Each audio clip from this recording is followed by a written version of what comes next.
This story is titled, I Dedicated My Life to Our Family Business.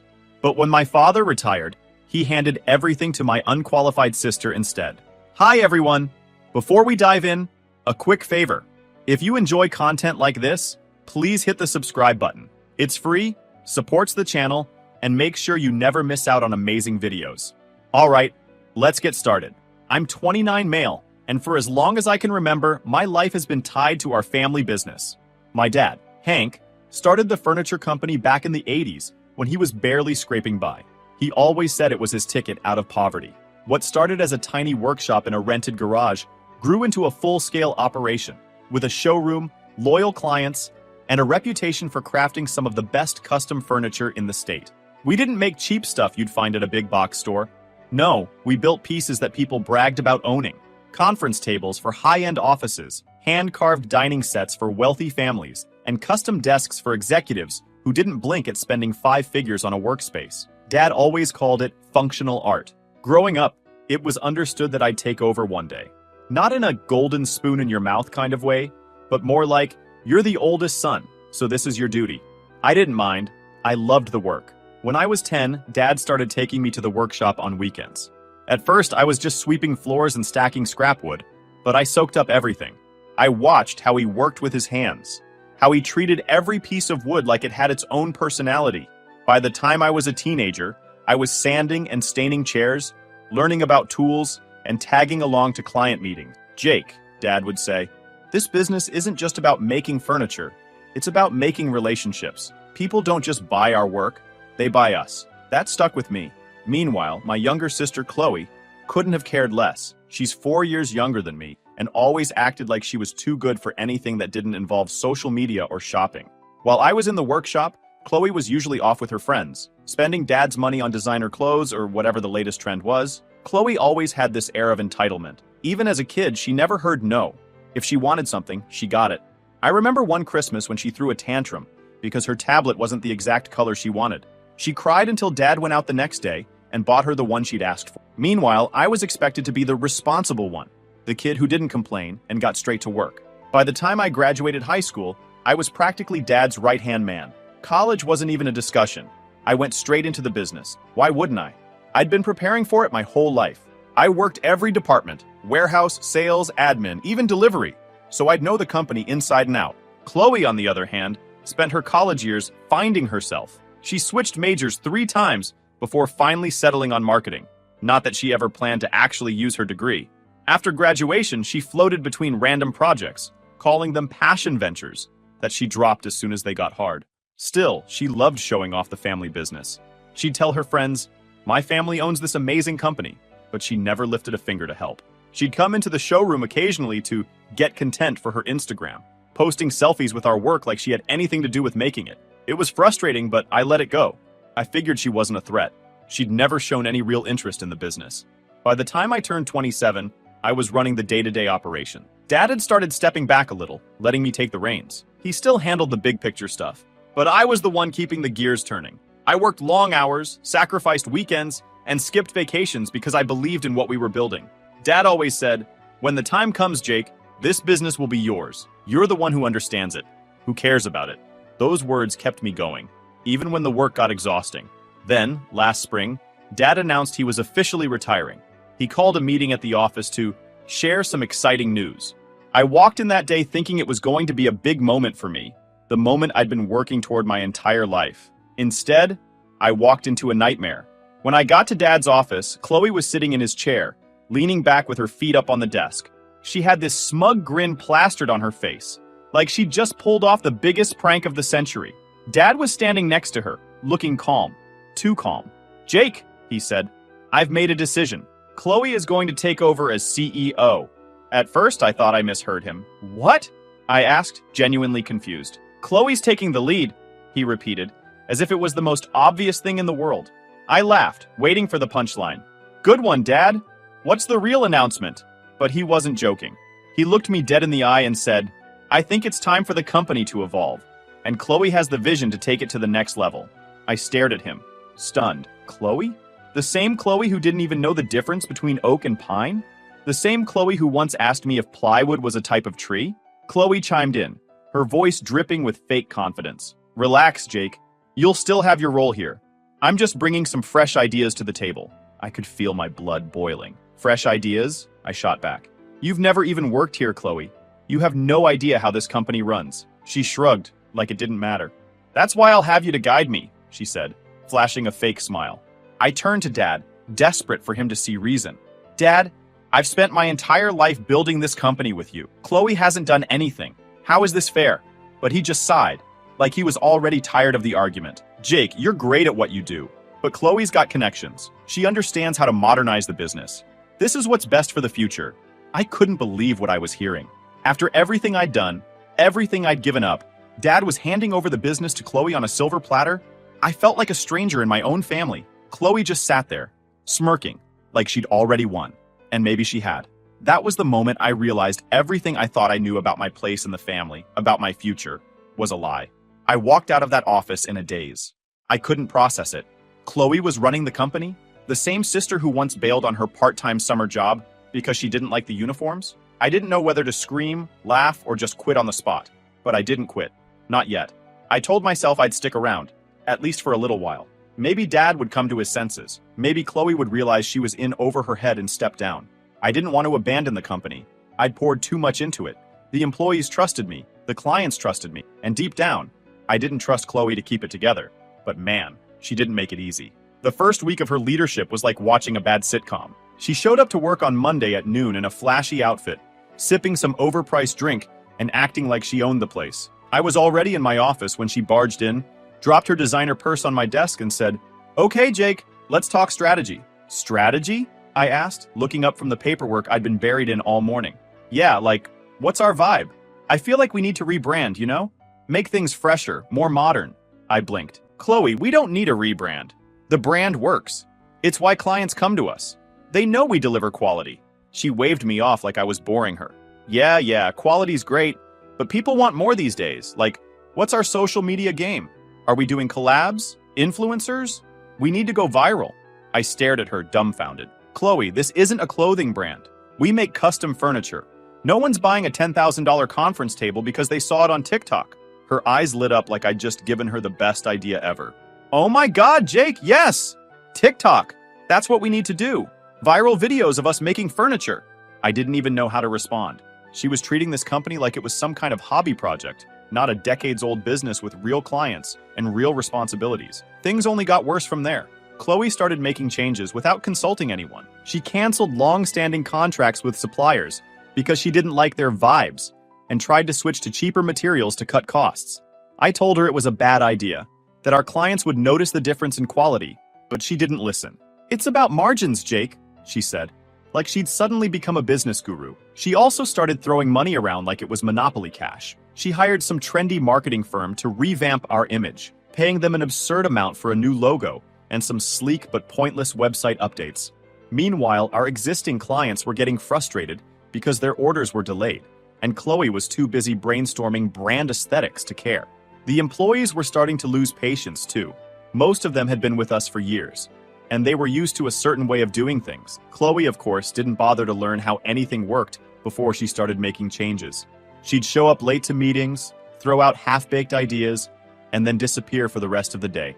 One time, she scheduled an all-hands brainstorming session on a Friday afternoon. Everyone had to stop what they were doing and gather in the conference room, where Chloe spent an hour rambling about future-forward synergy and disrupting the industry. Nobody knew what the hell she was talking about. After the meeting, one of the senior craftsmen, Dan, pulled me aside. Dan's been with the company since the beginning. He's practically family. He shook his head and said, "Jake, I don't know how much more of this I can take. She's turning this place into a circus." I didn't blame him.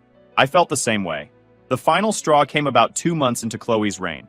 We had a massive order for a luxury hotel chain, custom dining tables, chairs, and a centerpiece bar for one of their flagship locations. It was one of the biggest contracts we'd ever landed, and it was supposed to be my project. But Chloe, being Chloe, decided she wanted to take the lead. She completely ignored the timeline I'd put together and started making changes to the designs without consulting the client.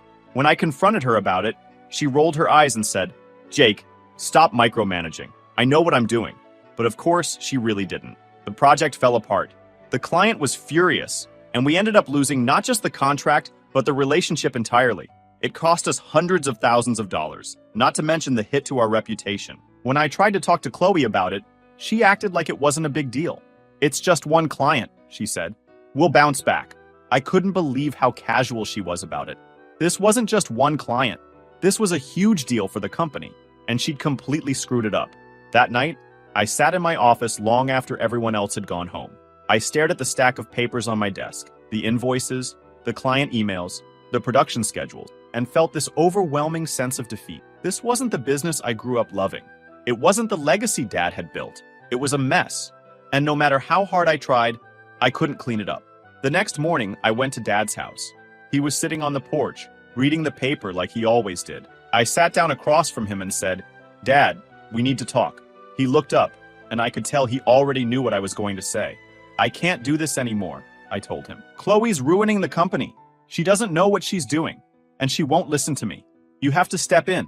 Dad sighed and set the paper down. "Jake, I know it's been rough, but you've got to give her time. She's still learning." "Learning?" I snapped. "Dad, she's destroying everything you built. She's driving away clients. She's alienating the employees, and she's making terrible decisions. This isn't just rough, it's a disaster." He didn't say anything for a long time. Finally, he said, "Jake, I made my decision. Chloe's the CEO now. You need to support her." I stared at him, stunned. He was really going to let this happen. He was going to let her run the company into the ground. "Fine," I said, standing up. "But I'm done. If you want Chloe to run the company, she can do it without me." After walking away from the company, I felt empty. You'd think I'd feel relieved after all the crap I'd put up with, but honestly, it was the opposite. The business wasn't just a job to me, it was my whole life. I'd spent over a decade building it, making sure Dad's dream didn't just survive but thrived. Now, all of it felt like it was for nothing. The first couple of weeks were weird. I didn't know what to do with myself. I'd spent years waking up at 5 a.m., heading to the office, and not leaving until it was dark. Suddenly, I had all this time, and I hated it. I'd sit in my apartment, scrolling through job postings that didn't feel right. I couldn't imagine working for someone else, but starting over? That felt impossible too.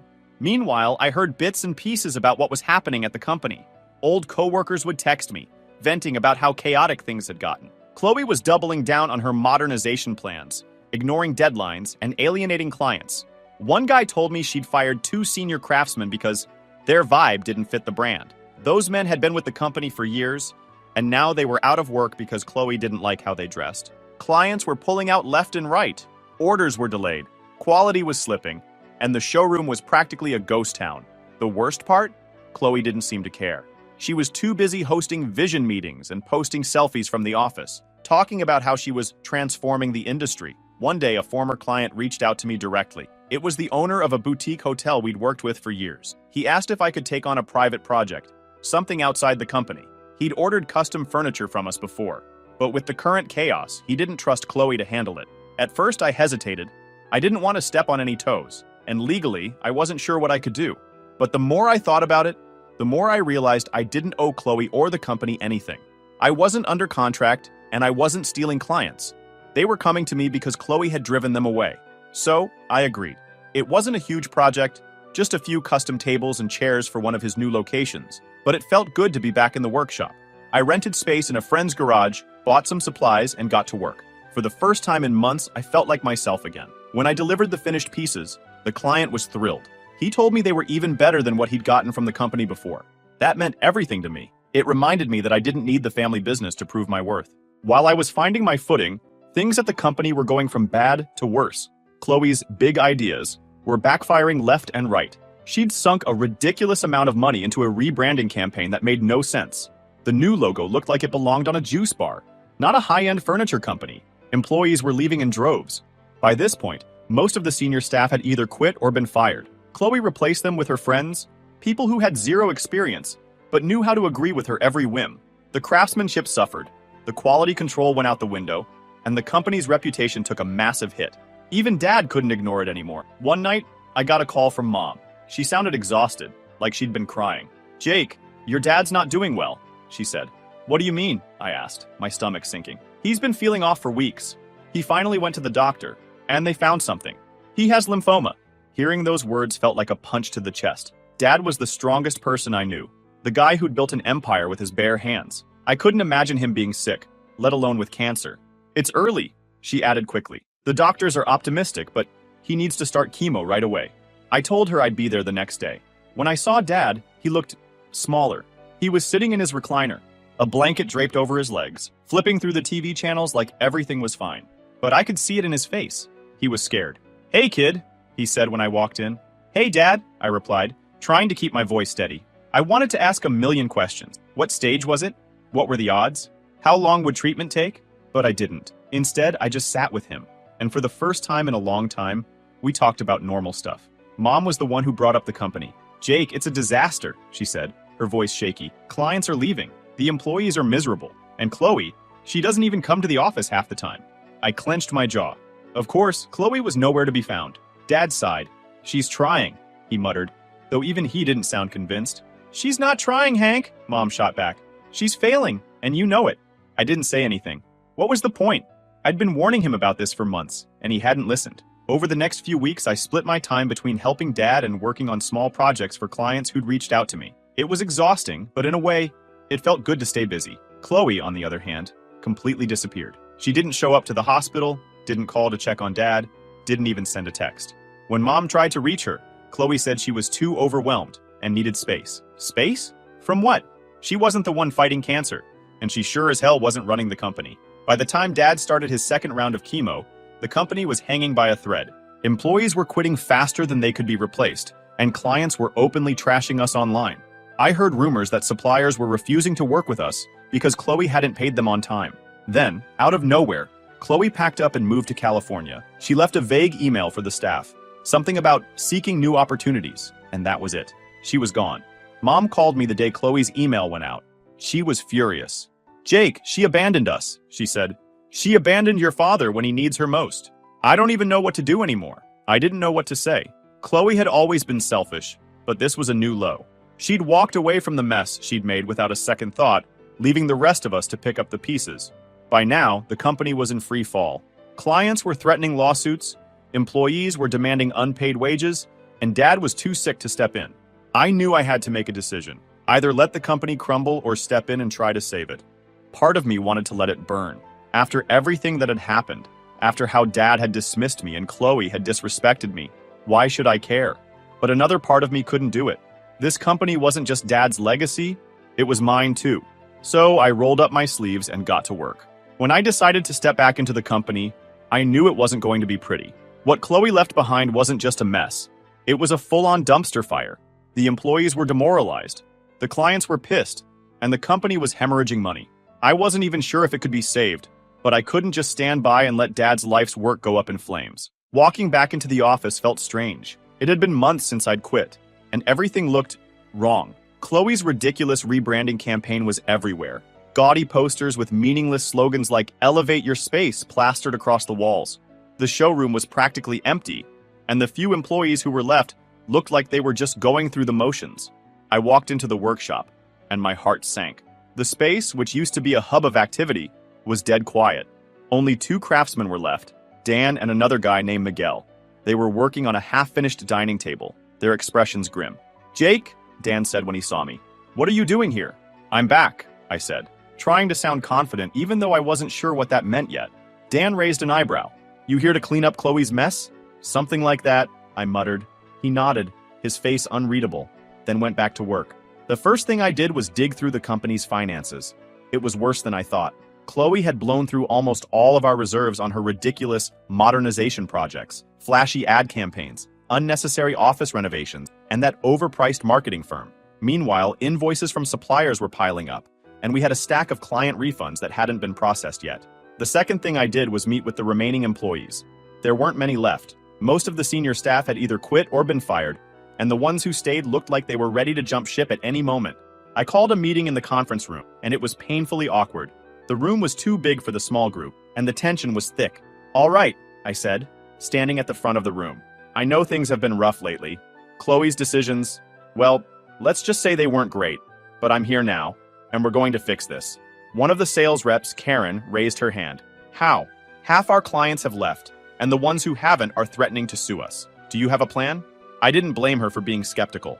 I'm working on it, I said honestly. But the first step is stabilizing what we have left. We're going to focus on fulfilling the orders that are still in the pipeline, and we're going back to basics: quality, reliability, and transparency. No more gimmicks, no more rebranding nonsense. They didn't look convinced, but I couldn't blame them. Actions speak louder than words, and I had a lot of work to do. The next few weeks were brutal. I worked nonstop, trying to put out fires while rebuilding relationships with clients and suppliers. I spent hours on the phone, apologizing to people who'd been burned by Chloe's incompetence and begging them to give us another chance. Some agreed, reluctantly, but others told me to get lost. One client, a small design firm we'd worked with for years, said, "Jake, I trust you, but I don't trust the company anymore. How do I know this won't happen again?" I didn't have a good answer. All I could do was promise to personally oversee their projects and hope they'd take me at my word. At the same time, I had to deal with the employees. Morale was at an all-time low, and I couldn't blame them. Chloe had treated them like pawns in her ridiculous schemes, and they were understandably bitter. I made it a point to talk to each of them individually, to hear their concerns and let them know I was there to support them. It wasn't easy. Some were hesitant to trust me after everything that had happened, and a few even told me they were planning to leave as soon as they found other jobs. But others, like Dan and Miguel, were willing to stick it out. For now, at least. Then there was Dad. He was still recovering from chemo, so he wasn't around much, but I kept him updated on what was going on. Every time I told him about another disaster I had to clean up, he'd sigh and mutter, "I should have listened to you, Jake." Part of me wanted to throw it in his face. Yeah, you should have. But what good would that do? He was already beating himself up enough. Instead, I focused on moving forward. One evening, I stopped by their house after work to drop off some groceries for Mom. She'd been too busy taking care of Dad to keep up with errands, so I figured it was the least I could do. When I walked in, Dad was sitting in his recliner, staring at the muted TV. He looked up when he saw me and gave a weak smile. "Hey, kid," he said, his voice a little raspy. "Hey, Dad," I replied, setting the bags on the counter. "You staying for dinner?" he asked. I hesitated. Part of me wanted to say no, to avoid sitting through another awkward meal where we danced around the elephant in the room. But then I looked at him, really looked at him, and realized I didn't know how many more dinners we'd have. "Yeah, I'll stay," I said, grabbing a chair and pulling it up next to him. We sat in silence for a while, watching some nature documentary about lions. I could tell he wanted to say something, but he kept clenching and unclenching his hands like he was trying to work up the courage. Finally, he spoke. "Jake, can I ask you something?" "Sure," I said, not sure where this was going. "Do you hate me?" The question hit me like a ton of bricks. I wasn't expecting that. I sat back, letting the words hang in the air for a moment before answering. "No, I don't hate you," I said honestly. "But I won't lie. It hurt, Dad. When you gave the company to Chloe, it felt like you didn't see me. Like all the work I'd done didn't matter." He nodded slowly, his eyes glued to the TV. "I thought I was doing the right thing," he said after a long pause. "I thought Chloe needed it more than you did. You were always so steady, so dependable. I guess I figured you'd be fine no matter what." That stung in a different way. "Dad, I was fine because I worked my ass off to be fine. That doesn't mean I didn't need your support. You built that company, and I gave everything to keep it going. Then you handed it over to someone who didn't care." He winced, like the words physically hurt him. "I know," he said softly. "I know I messed up. I let you down. I thought Chloe would rise to the occasion. I didn't want to believe she'd walk away like that." I sighed, leaning back in my chair. "She's been walking away her whole life, Dad. You just didn't want to see it." He didn't argue. Instead, he reached over and patted my arm with a trembling hand. "You've done more than I ever could have asked for, Jake. I'm sorry it took me so long to tell you that." Over the next few weeks, Dad started to open up more. I think seeing the company almost collapse, and Chloe's complete lack of accountability, was a wake-up call for him. He'd always been so focused on what he thought people could be that he ignored who they actually were. One night, while we were sitting in the living room, he told me about his early days in the business. "You know, when I first started, I had no idea what I was doing," he said with a chuckle. "Your mom and I used to argue all the time about money. She wanted me to get a regular job, something steady, but I was too stubborn to give up." "Sounds familiar," I joked, and he laughed harder than I'd heard in months. "It wasn't until I had you that I started to figure it out," he continued, his tone turning more serious. "I wanted to build something you could be proud of, something that would give you a better life than I had. And somewhere along the way, I lost sight of that. I didn't know what to say, so I just nodded. It wasn't a perfect apology, but it felt genuine, and that was enough for me, for now anyway. My relationship with Dad still felt like it was hanging by a thread. There were nights I'd lie awake, replaying the moment he chose Chloe over me, wondering how he could have been so blind. As the weeks turned into months, things slowly started to stabilize. It wasn't easy, and there were plenty of setbacks along the way, but we were making progress. I brought back some of the senior staff who'd left, convincing them that the company was worth saving. I reached out to old clients, offering discounts and guarantees to win back their trust. I even took on a few small projects myself, spending nights in the workshop to remind people what our company was really about. Chloe, of course, was still nowhere to be found. She was radio silent. She hadn't called, texted, or emailed since she left for California. As far as I was concerned, that was a blessing. The last thing I needed was her swooping back in to cause more chaos. Mom mentioned she'd tried to call her a few times, but Chloe never picked up.